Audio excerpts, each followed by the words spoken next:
नमस्कार मित्रों, मैं मनीष पांडे आपका स्वागत करता हूं अपने इस यूट्यूब चैनल सीएमबी जंक्शन पर। उम्मीद करता हूं आप सभी मित्र सुरक्षित होंगे। तो दोस्तों, आज जो हम डिस्कस करने जा रहे हैं वो है एनपीएस और ओपीएस के बारे में। हम देख रहे हैं कि कुछ दिनों से ऑनलाइन पोर्टल्स पर काफ़ी ज़्यादा ओपीएस का समर्थन किया जा रहा है, एनपीएस का विरोध किया जा रहा है। तो इसकी कुछ बारीकियाँ मैं आप लोगों के साथ शेयर करने जा रहा हूँ जो मैंने इस बीच में देखी है। तो चाहता हूँ कि आप लोग उस बारे में अवेयर रहें और कुछ गलतियाँ जो आप लोग कर रहे हैं उसमें सुधार करें। अब मित्रों, ओपीएस और एनपीएस हैं क्या? एनपीएस है न्यू पेंशन स्कीम और ओपीएस है ओल्ड पेंशन स्कीम। तो 2005 में भाजपा सरकार ने जाते जाते सरकारी कर्मचारियों को एक तोहफा दिया एनपीएस के रूप में, जिसमें उन्होंने पुरानी पेंशन बंद कर दी और नई पेंशन स्कीम लागू की। अब पुरानी पेंशन स्कीम में ये था कि साहब, जो भी आपकी अंतिम आहरित वेतन होता था उसका एक रेशियो निकाला जाता था, उससे आपकी पेंशन निर्धारित की जाती थी। समय समय पर डीए के साथ साथ वो पेंशन आपकी बढ़ती रहती थी। इससे सरकार के ऊपर कई गुना वित्तीय भार बढ़ना चालू हो गया। कई कमेटियां बैठी, कई कमेटियों ने अपनी रिपोर्ट दी। उसके बाद भाजपा सरकार ने 2005 में अटल बिहारी वाजपेयी जी ने जाते जाते पुरानी पेंशन्स को बंद कर दिया, नई पेंशन बहाली चालू की। अब नई पेंशन स्कीम में था क्या कि कुछ अंशदान कर्मचारी करेगा और उतना ही अंशदान जो अंशदान कर्मचारी कर रहा है अपने वेतन से, उतना ही अंशदान सरकार करेगी। और फिर एक फ़ंड इकट्ठा होगा। उस फंड के बाद उस फंड को जब कर्मचारी डेट ऑफ रिटायरमेंट पे होगा, उसको विभिन्न पेंशन पोर्टल्स जो हैं, पेंशन स्कीम्स जो हैं, उनमें बेचेगा और उससे पेंशन जनरेट करेगा। ये एक टिपिकल है कैलकुलेशन का, कैसे बेची जाती हैं, कौन कौन लोग पेंशन खरीदते हैं, कैसे बेची जाती है, क्या प्रक्रिया है, वो मैं आने वाले आगे के वीडियोस में आपको समझाऊंगा। आज सिर्फ चर्चा कर रहा हूँ एनपीएस में आप कैसे नुकसान उठा रहे हैं, क्या क्या उसमें त्रुटियां हैं, क्या उसमें सुधार किया जाना चाहिए और आप लोगों को उन सुधारों के लिए क्या करना चाहिए, ये मैं आपको अपने इस वीडियो में बताऊंगा।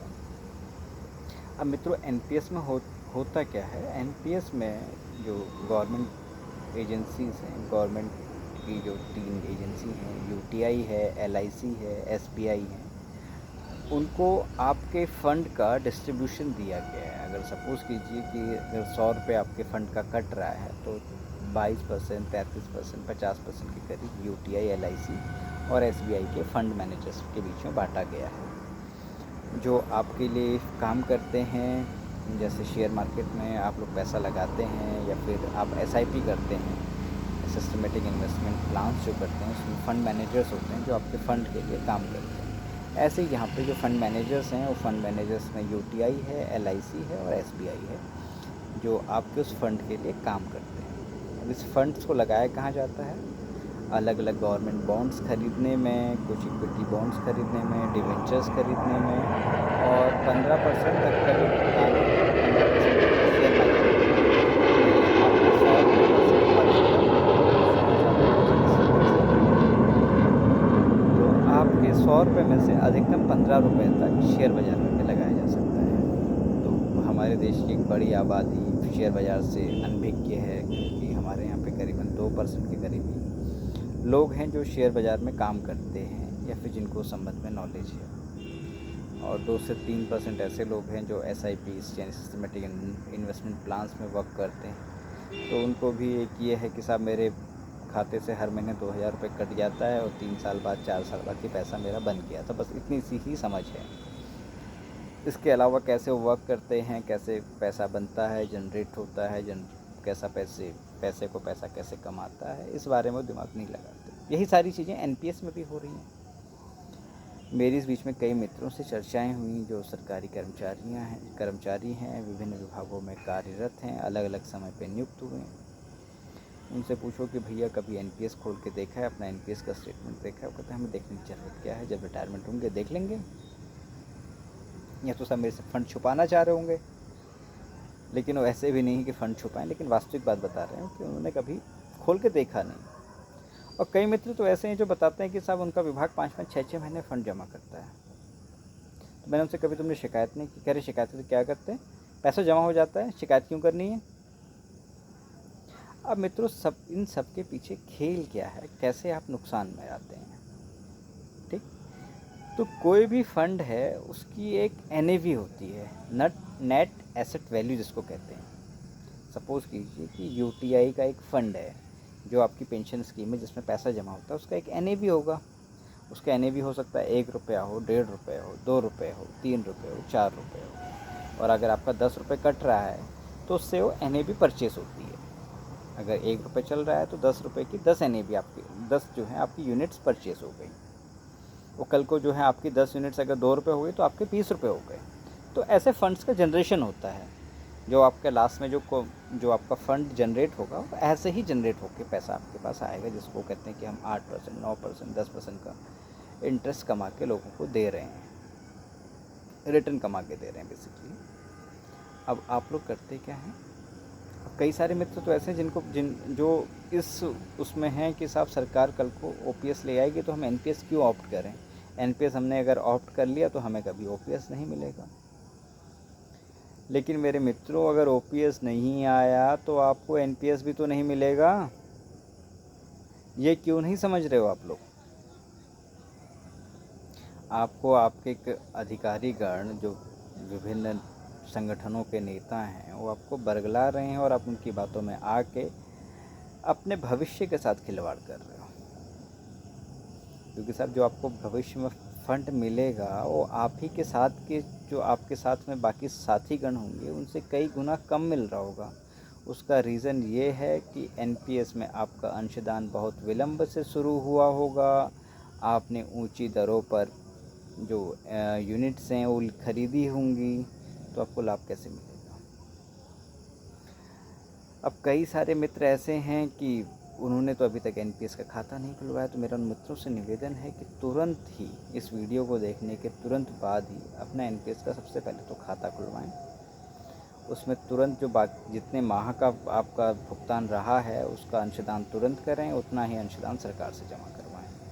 अब ठीक है, वो NAV का लाभ तो आप आज के दिन नहीं ले सकते कि साहब आज के दिन 2 रुपये का NAV है, 2017 में 1 रुपये 1.5 रुपये का NAV था, वो नुकसान तो आपको बियर करना पड़ेगा, वो आपकी गलतियाँ हैं।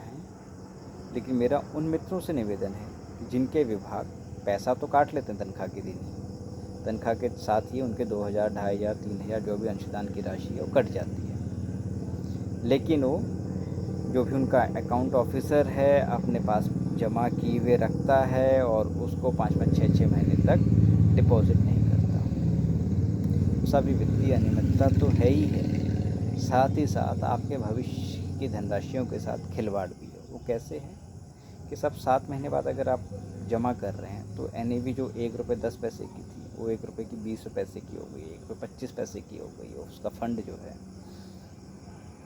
उसकी फ़ंड का एसेट वैल्यू बढ़ रही है, तो धीरे धीरे महंगी होती जाएगी। जैसे जैसे ग्रोथ करेगी, डिमांड बढ़ेगी, वो आपको रिटर्न्स दे रही है तो धीरे धीरे ग्रो करेगी तो पैसा मिलेगा।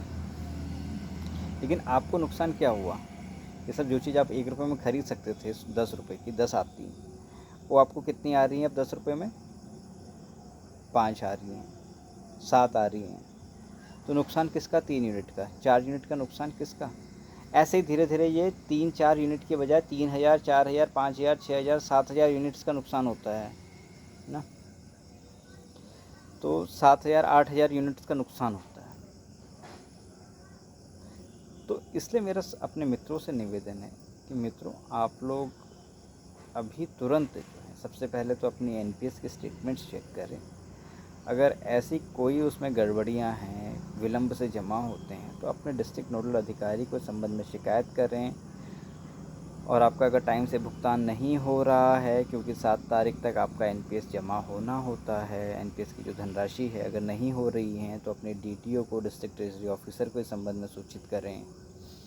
और अगर फिर भी सुनवाइयाँ नहीं हो रही हैं तो ग्रीवेंस पोर्टल है NSDL का, उस पर शिकायत करें।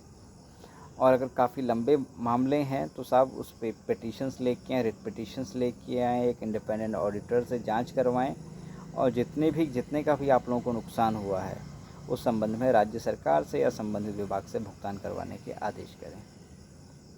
मित्रों, उम्मीद करता हूँ कि आपको कुछ बेसिक्स जानकारी मिली होंगी कि आपको कैसे नुकसान हो रहा है और कैसे आप लाभ अर्जित कर सकते हैं। इस संबंध में आगे की अन्य सीरीज़ में और विस्तार से बताऊंगा। तब तक के लिए नमस्कार, धन्यवाद, जय हिंद, जय भारत।